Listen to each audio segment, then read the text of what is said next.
Welcome, friends. Today in the studio, I got a brand new pan from Solid Technics. This is their brand new 10-inch Noni stainless steel pan that's made in the United States. I have some of their previous wrought iron pans made in Australia, and you can see the outline of Australia in the handle. And then I picked up one of their non-ferritic. Wait, I want to make sure I get this right because I don't completely understand metal. It's a non-nickel ferritic stainless steel pan. So there's no nickel in this stainless steel pan. And this is one of the ones that they make in the United States, and you can see that the United States cut out in the handle. And I really like this pan. So I said to them, you know what, I really like this pan. What else have you got? And they said, we've got this one on Kickstarter. You want to give it a try. So this is 10 inches. Okay, and there is the pan. Okay, so we'll get rid of the box and we'll get this out of the bag. Now, I can already hear the comments coming in. Anytime I've ever done a video about pans and about what pans are made from, the comments come in immediately from people who only use cast iron, and they love cast iron. Well, let me tell you, I love cast iron too, and I've got a few cast iron pans. I'll show you a little bit of footage of some of our pans piled up here. I really love cast iron pans, but I gotta tell you, I love this wrought iron pan. There's something about it. It's a little bit lighter, it's one piece, it's got great construction. These little holes keep the handle from getting too hot.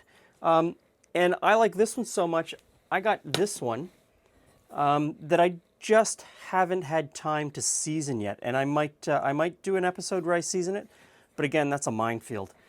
So, as much as I love cast iron and I love these wrought iron pans, there are times where you need a stainless steel pan. And what excites me about this stainless steel pan, as well as this one, is it's wrought, so it's seamless. The handle is part of the pan. So there aren't any rivets in here that are going to catch dirt and grime. It's very easy to clean.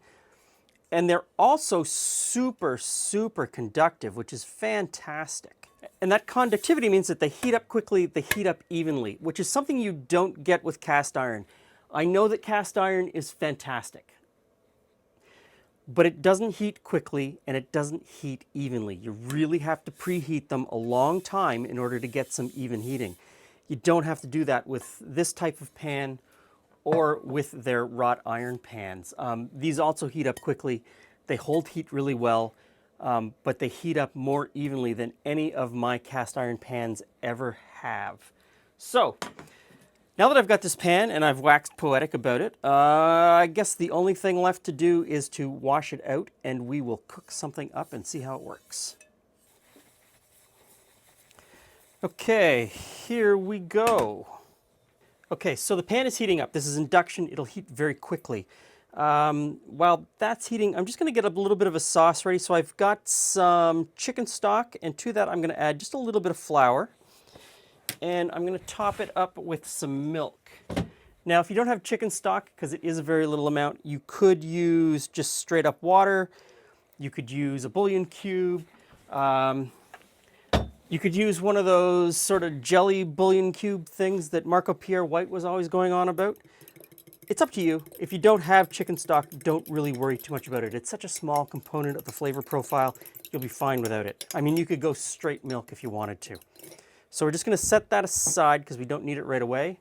Okay, I'm going to say the pan is hot-ish, hot enough. In goes the bacon. And we just want to stir the bacon around in the pan and cook it until all the fat renders out and it becomes nice and crispy. Okay, once the bacon is browned to your liking, you want to remove it from the pan and just set it aside.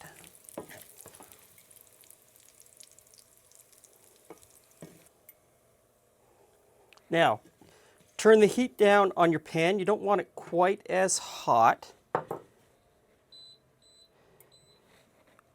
And you have to check out how much fat is left in your pan. You want enough fat left in the pan that the gnocchi is going to cook and it's not going to stick, but you don't want so much. So kind of take a look and decide whether you need to take some out or maybe you need to add some back in. I think we're going to be just fine. So In go the gnocchi. Now this is gnocchi that one of our friends made, Emily. I will put a link to Emily's recipe video in the description box down below.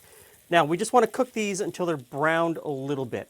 And if they stick kind of a little bit, that'll be fine too, because those broken up bits are just going to thicken the sauce and make this even better. So just stir it around on sort of medium-low heat. You don't want to cook them too fast.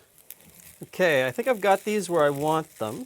Just a little bit of browning on the bottom of the pan, which will add a lot of flavor, and some browning on the dumplings themselves.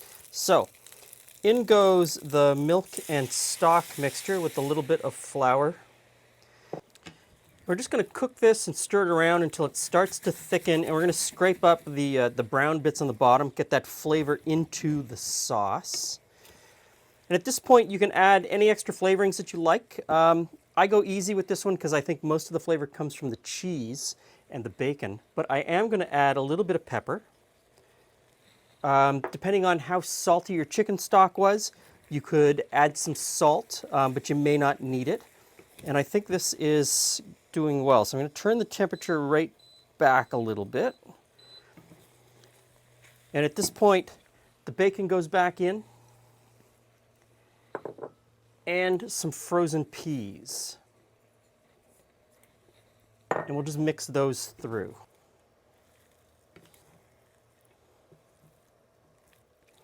Okay, looking good. So now comes the cheese. And I like to use a couple of different kinds of cheese. I like something that is really melty. So I've grated up some mozzarella, and I just sprinkle the mozzarella on top. Don't mix it in, just put it on top. And then after that, you can use any cheese you like as well. But I like something that is hard. So I like an aged hard cheese like a Parmesan, a Grana Padano, Asiago would be great. And I just put that over top. Just grate it right on. And depending on the cheeses that you choose, your flavor profile will change completely. So that looks like about enough. Now I'm going to put this in the oven under the broiler. And of course, whenever you're using the broiler, watch it very closely because you can go from great to burnt very quickly.